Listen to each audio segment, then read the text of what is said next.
Krško-poljski prašič je edina ohranjena slovenska avtohtona pasma prašičev. In ker je zadnji dan letošnje 64. Agre bil v znamenju dneva prašičerejcev, so mu namenili dogodek pod naslovom Črno-bela harmonija s Krškega polja. Izdelki avtohtonih pasem imajo posebne značilnosti, zaradi katerih so prepoznavni in iskani, ter posledično na trgu dosegajo višjo ceno kot izdelki sodobnih komercialnih genotipov. To pa lahko vodi tudi do potvorb, pojasnjuje doktorica Špela Malovrh iz Biotehniške fakultete Univerze Ljubljana. Jaz sem pri Krško-Poljcu zdaj že skoraj bi rekla 30 let. V bistvu na Biotehniški fakulteti mi je Krško-Poljca predal profesor Andrej Šalehar, zaupal, tako kot je Andrej pač v novomeškem zavodu prevzel. Približno istočasno sva zadevo prevzela, pač mi bolj ta znanstveni del razvijamo, Andrej pa praktično, kar se tiče dela z rejci, tako da sodelujemo pa na vsak način. Danes imamo tukaj eno tako prireditev, se pravi posvet v sklopu tega črno-belega bogatstva, se pravi govor bo o Krško-Poljcu.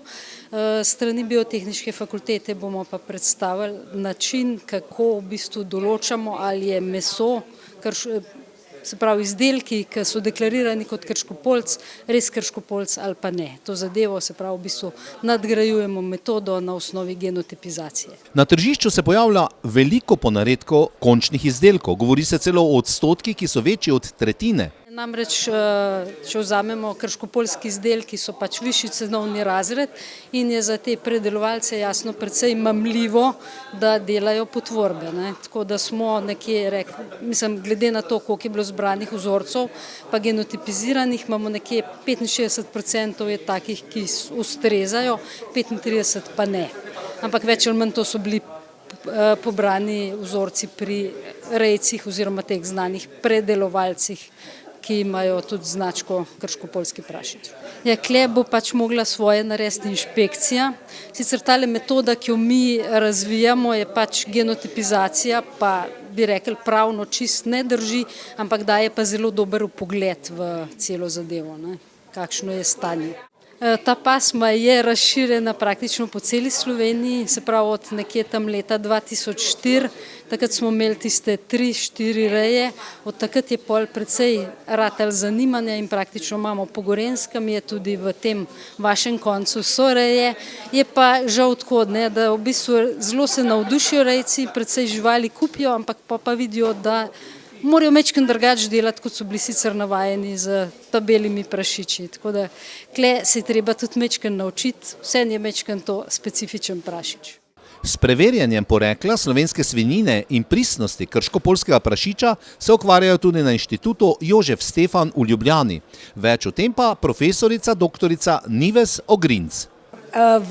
Na našem odseku za znanosti v okolju se ukvarjamo v bistvu z pristnostjo in avtentičnostjo živil in med njimi tudi v bistvu pristnostjo in avtentičnostjo svinjskega mesa.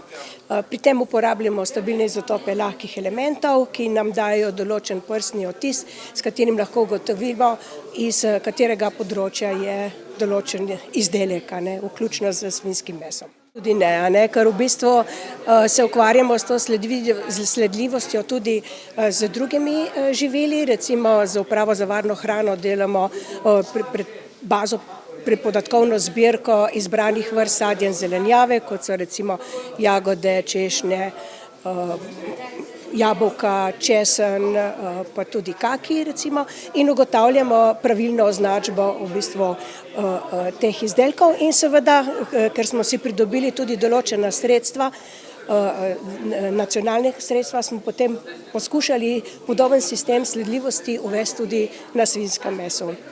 Zdaj, kaj bi lahko rekla, da seveda je treba veliko pozornost posvetiti tudi pravilni označbi in samemu deklariranju teh izdelkov, kar pomeni, da je treba zaščititi potrošnike, pa tudi tiste proizvajalce, ki so v bistvu, ki so kompetentni oziroma zaščititi proizvajalce, ki so bom rekla, pošteni in s svojo prakso. Ne. Bržkone na sledljivost vpliva tudi uvoz svinjine iz tujine. Zaradi tega, ker uvoz mesa iz tujine ima popolnoma drugačen prstni odtis, se pravi drugačno sestavo kot pa slovensko meso.